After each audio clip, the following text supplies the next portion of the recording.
There's a ton of noise out there. So, how do you get decision makers to pay attention to your brand? Start a podcast and invite your ideal clients to be guests on your show. Learn more at sweetfishmedia.com. You're listening to B2B Growth, a daily podcast for B2B leaders. We've interviewed names you've probably heard before, like Gary Vaynerchuk and Simon Sinek, but you've probably never heard from the majority of our guests. That's because the bulk of our interviews aren't with professional speakers and authors. Most of our guests are in the trenches leading sales and marketing teams. They're implementing strategy. They're experimenting with tactics. They're building the fastest growing B2B companies in the world. My name is James Carberry. I'm the founder of Sweetfish Media, a podcast agency for B2B brands, and I'm also one of the co-hosts of this show. When we're not interviewing sales and marketing leaders, you'll hear stories from behind the scenes of our own business.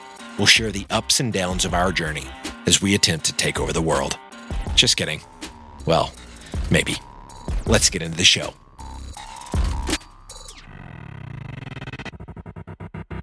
Welcome back to B2B Growth. My name is James Carberry, and I am joined today by Andy Young. Andy, how you doing today? I'm doing great, James. Thanks for having me.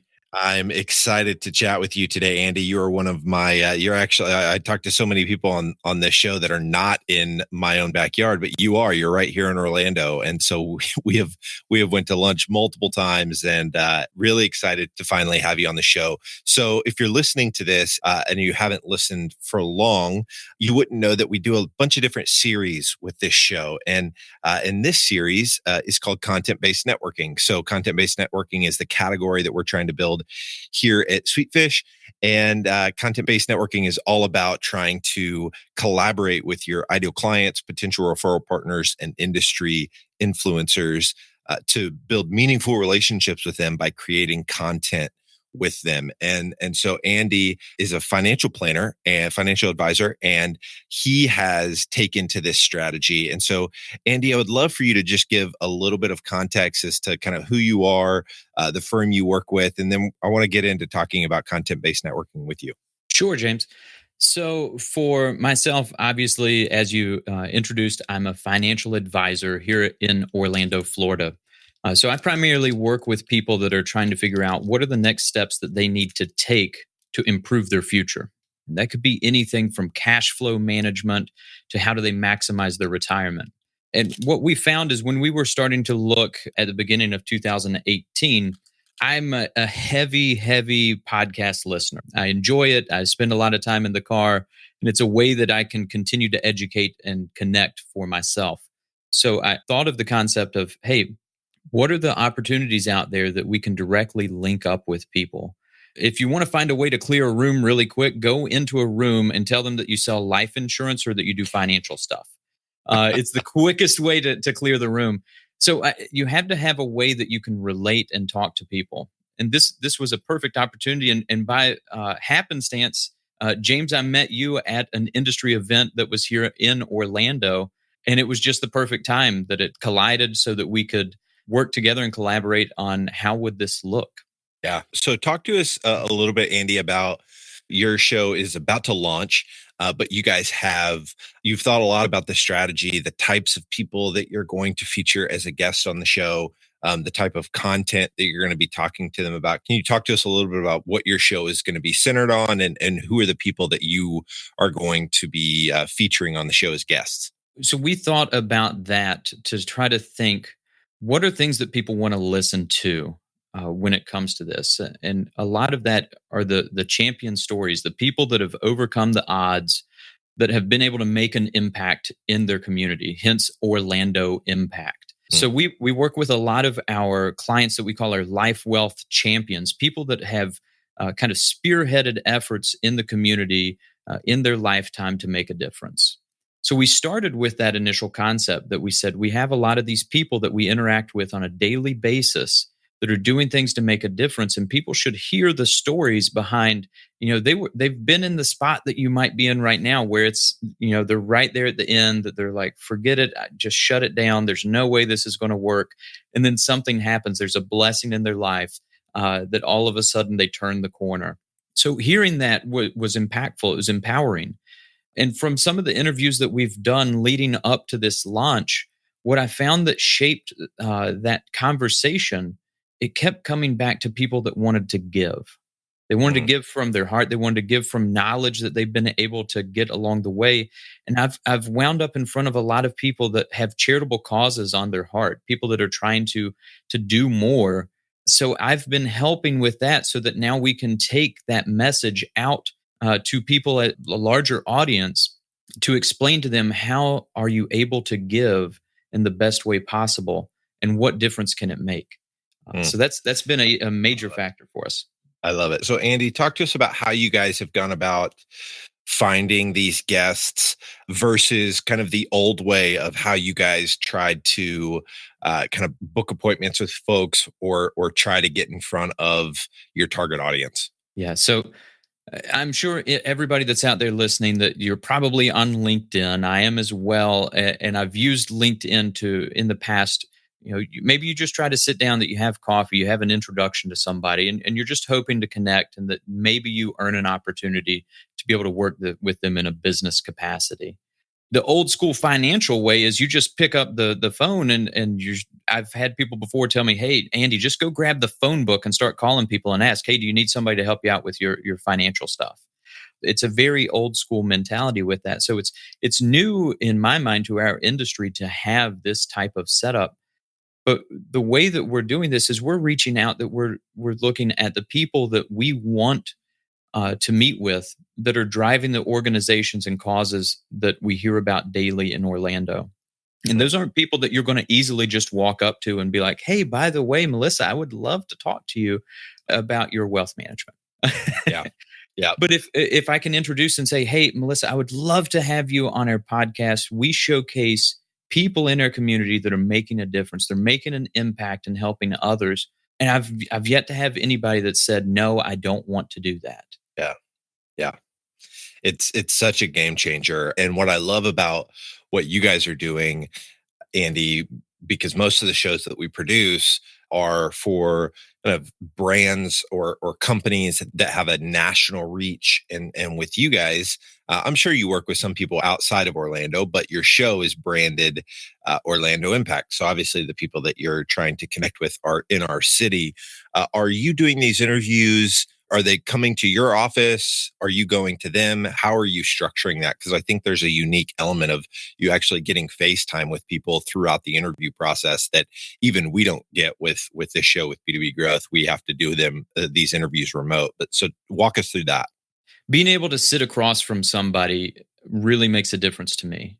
You get a different feel when I first met with you, James, and we were able to sit and just connect and have lunch and chat. There's something to be said about personal connections. So as great as social media is, as great as technology is to be able to connect virtually and screen share, I still like that personal aspect. So I always offer first, "Hey, I'll come out to you. I'll bring everything that I need. I'll come out to you so that we can sit down where you're comfortable." And then sometimes people say, "No, Andy, you don't have to do that. I'll come into your office." But either way, and that's fine. It saves me the trip. But the folks, when we're sitting down, it's more like you're just sitting down and you're breaking bread with somebody, that you're able to sit down, have a conversation, and it's real. Too often when I hear, with a lot of podcasts that I've listened to in the past, where it's the grainy phone connection, it cuts out, and it's in. I wanted to avoid that, and technology has got better to where that's not as much of an issue anymore. But for me, that was one of those things that I said, let me remove the barrier that would prevent somebody from being able to pay attention and listen. And that was by me being there in person. Yep. But I also think that just how much it expedites the relationship that you're building with your guest by being there in person. Whenever we do interviews at conferences, we'll take our mic set up and we'll go do interviews at conferences, and being right there in the same room, looking at someone as you're interviewing them for the show. You're right. There's just a different level of connection that happens when you're in person. Andy, you've done a few of these interviews for Orlando Impact. Can you share one particular story, a relationship you're able to build with somebody that's doing something incredible in the community, that just to give people a picture of the type of folks that you're able to connect with? Sure. So one of the biggest impacts that I had was actually from another person that I interviewed here in the community that she said, Andy, you need to meet Melissa. So Melissa Wiggins was the founder of Cannonball Kids Cancer Research. So it's a huge impact in our community that's actually it's spread globally. There's even fundraisers happening for this organization over in China and Japan that they're doing fundraising efforts. They're doing card campaigns to be able to do more for kids cancer research. So that's something we have an 11-month-old. Well, she'll be 11 months old on Monday. Daughter. And just the thought of these people that are out there that are struggling, that have kids that get diagnosed with cancer, it just kind of resonated with me. So I went out and I met with Melissa at her office, and we sat down and we chatted. And from that, now it's opened up the door where we potentially are going to be able to present at their large annual event. So their gala, to be able to help people with planned giving. So be able to help people. How do you take the wealth that you've been able to accumulate over your lifetime, or maybe you're just getting started, and we had tax code changes. A lot of people, they looked at it and they said, I'd love to give, but now I don't get the benefit on my taxes because they haven't had somebody champion that effort to understand. And they're at a stage with their group where they need to now have a giving strategy. It's grown to a point where she says, we can't handle it. And we were looking for somebody, and it just timed perfectly. So incredible. Those are the amazing stories that we hear from these people that otherwise we may never have crossed paths with. Yeah. And how did you connect with her? Did you say it was another guest that suggested that you talk, or how did that connection happen? Yeah. So with anybody that I'm sitting down with, obviously we all have our own centers of influence. So we have those people that are directly in our lives that we know intimately and what's going on. So I was sitting down with Kay Rollins, who was one of the founders of Orlando City Soccer Club. And I asked her at the end, we were just sitting, chatting. And I said, Kay, by the way, who else is in the community that I need to meet that's meeting these criteria, that's making an impact? They're making a difference. They love on their community. And she gave me a couple of names. And one of those names was Melissa. So reached out to her, and believe it or not, the first time we were supposed to get together, she was so busy she forgot. so we missed the entire first opportunity, but we reconnected a couple weeks later, and that's what opened up this beautiful relationship. I love that. And you touched on something there that I think is really important, and a really smart way to leverage content-based networking is capitalizing on the relationships that you've built with prior guests and asking them, hey, who else should I have on the show? Because you weren't necessarily in a sales conversation with Kay. So you're not trying to pitch your services to Kay Rollins and then say, hey, who else should I pitch my services to? Instead, you're highlighting Kay as a rock star in the community, somebody who's making an impact in the community. And you're saying, hey, who else can I shine our spotlight on to point to the fact that they're doing incredible things? And so Kay is obviously excited to connect you to other folks in the community that are doing great things, because it's beneficial for her to shine the spotlight on people that are also passionate about making the community better. And so I just think there's from a referral standpoint, it's so much easier to get folks introducing you to other, to the people that you want to connect with, because the ask is different. You're no longer trying to sell them your service. You're trying to feature them in the media, and you have become local media now, just like the local TV station or the local newspaper. You guys having a podcast called Orlando Impact has turned you guys into local media. So it completely changes how you can approach relationships with people. And I love how you guys are leveraging it. Andy, is there anything else kind of related to this content-based networking strategy, the podcast, that you would say you've already seen kind of an impact in the business even before the show has officially launched? I would say the biggest thing that we've seen as far as a difference are people, our clients, people that we're interacting with, that they realize, hey, these guys are up on it. They're trying to do things differently. They're trying to grow. They're not okay with just saying, hey, this is where we are and this is what we're doing. We're doing things daily to improve our organization. So whether it be our back office computer systems, updating our relationships there, updating our technology that we're using so people can access their money in a different way, be able to see that in front, All of those are great technological advancements, but this is a new way that we can connect with our existing clients as well as future clients so that they can hear stories of people that have made a difference and realize for most of these people, in fact, all that we've interviewed to this point, they're just normal people. It wasn't anything crazy that they did. They just had a dream. They had something that came to them that they said, this is what I want. And they ran after it. And they weren't stopping at anything. So it's being able to hear that mentality, and it empowers people. It educates them that anything is truly possible if you put the time, effort, and energy into it. I love it. Andy, this has been fantastic. I really appreciate you sharing this with our audience. If there's somebody listening to this, they want to stay connected to you, they want to learn more about what you're up to, what's the best way for them to go about doing that?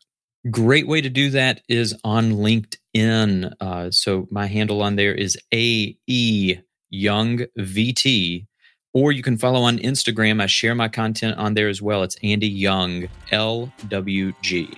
Love it. Andy, your Instagram videos, I love. And so I am really looking forward to, we're not doing this interview in person, even though we are right down the street from each other. Schedules didn't work out this time, but I'm really looking forward to meeting up with you again. And again, thank you so much for sharing with our listeners today. Thanks, James. Pleasure. Digital marketing agencies have a tough job. You have to stay on top of the latest marketing strategies for your clients and your agency. What if there was a way you could address both at the same time? Imagine your agency putting out content with greater quality and quantity. Envision bringing your clients a turnkey solution for one of B2B marketing's fastest growing media strategies, podcasting. You know, all those clients asking for your help with their account-based marketing efforts? Picture being the first to bring them the idea of content-based networking, showing them the proven strategy for breaking into their most coveted accounts. Here's the concept. Sweetfish Media is looking to work with a limited number of innovative agencies interested in a new partnership model. We produce a podcast for your agency at no cost. You introduce the power of podcasting and Sweetfish services to your clients. Everybody wins. Learn more at sweetfishpartners.com.